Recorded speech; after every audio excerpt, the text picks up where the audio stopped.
ஜெயமோகன் சொல்லுகிறார், மூச்சுக்கு தவிக்கிற தண்ணிக்குள்ள இருக்கிற ஒருத்தனுக்கு நீச்சல் தெரியலன்னா மூச்சுக்கு எப்படி தவிப்பான்? அப்படிதான் அந்த சண்டை உருவாக்குகிற சூழல். மூச்சுக்கு தவித்த மனத்தை படகிலே தூக்கி போட்டு வெளியே கொண்டு வந்தேன். சண்டை வரும்போது வெளியில போயிருங்கன்றார், அவ்வளவுதான், சிம்பிள். வெளியே கொண்டு வந்தேன். ஆனாலும் என்ன, குளியலறையில் நீ குளித்துக் கொண்டிருக்கிற போது துவாலை கேட்பாய் என்று வெளியே காத்திருக்கிறது என்னுடைய மனது என்று கவிதையை பிடிக்கும்.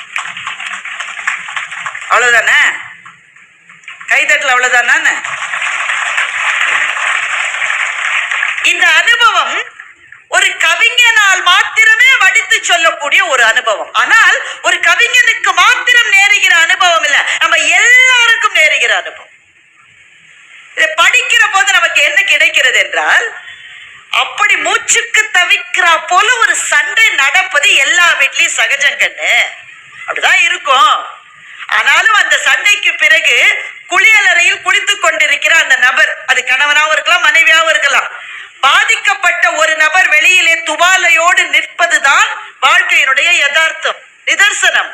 இறங்கி போ. சண்டை என்பதுதான் அவமானமே தவிர சமாதானத்தை நாடி போவது ஒரு நாளும் அவமானம் இல்லை. நாயம் போனா முத வார்த்தை அவர் சொன்னாரா நான் சொன்னேன்னா? அந்த தானே சொல்லிச்சு. அப்ப அது நிக்கட்டும். நானே இழிச்சவன நீ ஈனவானவனாங்க என்று கேட்பது தவறா என்றால் தவறு. ஏன் ஒவ்வொரு தடவையும் நானே விட்டு கொடுக்கணுமா? அந்த அம்மா விட்டு கொடுக்காதா என்று கேட்டால் அதிலே நியாயம் இருக்கிறதா என்றால் நியாயம் இருக்கிறது. ஆனால் எதற்காக யாரோ ஒருவர் விட்டு கொடுத்துத்தான் ஆக வேண்டும் என்றால், அந்த வீட்டில் அந்த 2 பேர் மாத்திரம் இருந்தாங்க, யாருமே விட்டு கொடுக்க வேணாம். நீ கத்தி எடுத்து குத்து மாப்பிள, ஒண்ணு இல்ல, பாத்துக்கலாம் போலீஸ் ஸ்டேஷன்ல என்று கூட சொல்லிவிடலாம். ஆனால் அந்த வீட்டிலே ஒரு பிள்ளையோ 2 பிள்ளையோ இருந்துச்சுன்னு வைங்களேன், கட்டாயமா யாராவது ஒருத்தர் துவாலையோடு வெளியே காத்திருக்கத்தான் வேண்டும்.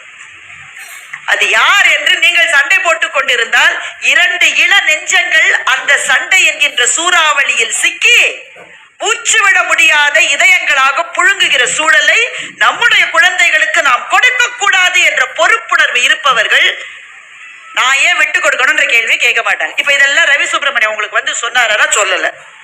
ஆனால் ஒரு கவிதையை படிக்கிற போது நம்முடைய நெஞ்சு கவிதை புத்தகத்தை மூடி வைத்த பிறகு உங்களுக்குள் என்ன மிச்சம் இருக்கிறதோ அதைத்தான் அந்த கவிதை உங்களுக்கு கொடுத்தது.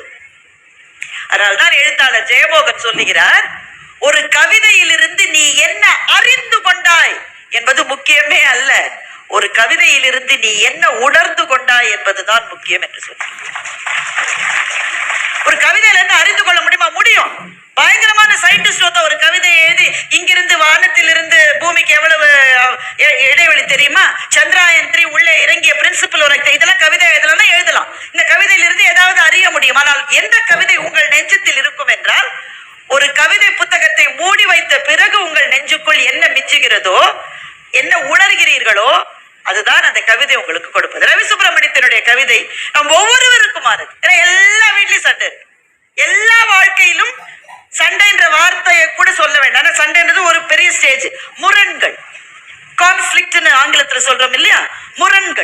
முரண்கள் இல்லாத ஒரு வாழ்க்கை கூட இந்த பிரபஞ்சத்திலே இருக்க முடியாது.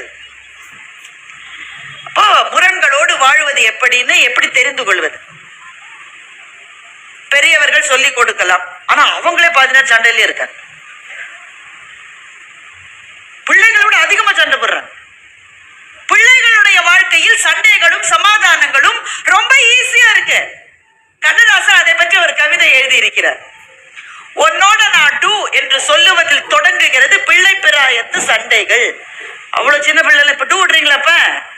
எல்லாமே ஓரளவு பெரிய பிள்ளையா இருக்கு, ரொம்ப சின்ன பிள்ளை கண்ணுல தெரியும். நாங்களும் அந்த பிள்ளைதான் இருக்கு.